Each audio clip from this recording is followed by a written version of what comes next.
তোর ভাই। তুই নিজের যত্ন রাখো, আর কোনো চিন্তা করো না, সাবধানে যাইবা।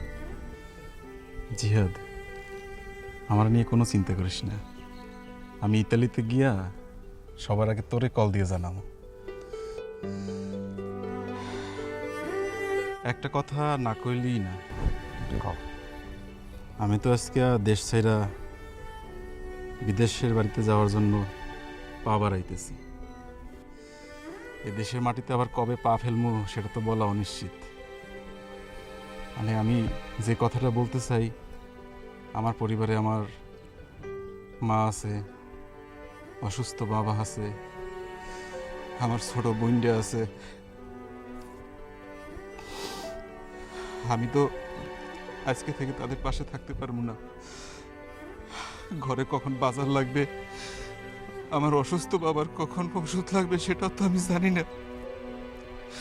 আর আমি তোকে আমার পরিবারের একটা অংশ মনে করি।